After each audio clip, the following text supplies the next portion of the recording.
what can we do as a city to better balance the needs of the tourism economy and the needs of the people who live here, the local economy? And Jonathan, I believe it's your opportunity to begin answering. 1 minute, please. You know, I think tourism and economic development in our little town really has to do with traffic. And I would like to see our planning process and our council analyze the projects based upon real revenue, tax revenue per car, frankly. Frankly, a hotel brings in a lot of revenue per car that it brings in. A CVS pharmacy does exactly the opposite. In fact, one of the things I learned about CVS was that the pharmacy is untaxed and is going to have less retail space than the current CVS. Hence, our city will be receiving less tax revenue for the new CVS than it did for the old one. And we'll be getting 10 times the traffic.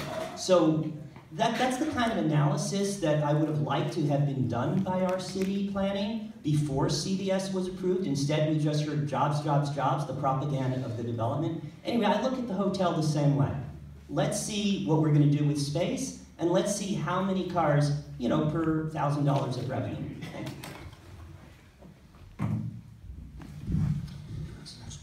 So, what is the new economy? You know, what is the new Sebastopol? Well, in many ways, it's like the old, and as I said it before, you know, we have been on the cutting edge, and we need to redefine what tourism is. I'm going to plug the Permaculture Skill Center again. They're across the street from the Sebastopol Flea Market. They're bringing people from across the nation here, sometimes across the world, to learn about what we're doing. These are the folks who transform City Hall. We need to bring folks here as part of the tourism economy because they want to see how to do things right, and then send them back home so they can fix it, so we can relocalize globally. You know, it's a globalized relocalization effort. That's what we're doing, folks. Local food is more than a fad. It's a survival technique. It's a carbon reduction strategy. And to monetize that, to bring in the folks who have the extra money, they spend a little more on the hotel, we get some TOT tax, they go home, they move some policy. That's the type of tourism I'd like to see, to really redefine what it means to be a visitor of Sebastopol. Thank you. So I was at the hotel meeting last night until 11:20 and listening to all the details about the design, and I was very impressed with the project, as I think most of the city is. Same thing, we see it as helping bring the revenue, that we're going to be able to get those bike lanes that we all want, and more money for our parks that we want. And you know, it's a small town, and so we have limited resources. So tourists come, tourists go home. And I know for my own parents, when they would come to stay in Sebastopol, they couldn't even find a room on the weekends. So I'm glad that they're going, now we're going to have a room for them, and we're also going to get TOT taxes to the city.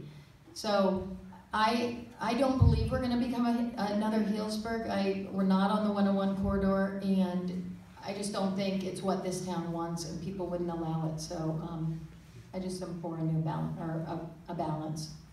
Thank you. So my experience with tourists is usually somebody coming into the shop saying, "Oh, my strap broke, can you fix it?" And so it's kind of an emergency repair job. And so I do have the opportunity while they're in my shop to ask them, "What's your favorite thing about Sebastopol?" And they say, "It's the people. We really love the people here." And that's all of us in this room. And so with regard to tourism, I want to make sure that if we do have tourists, that they have the opportunity to interact with the residents, so that we can, as Craig, I would echo what Craig said about, you know, so that they can learn from us and take it back to their parts of the country that they go to and share what they learn from us. So that would be my 2 cents.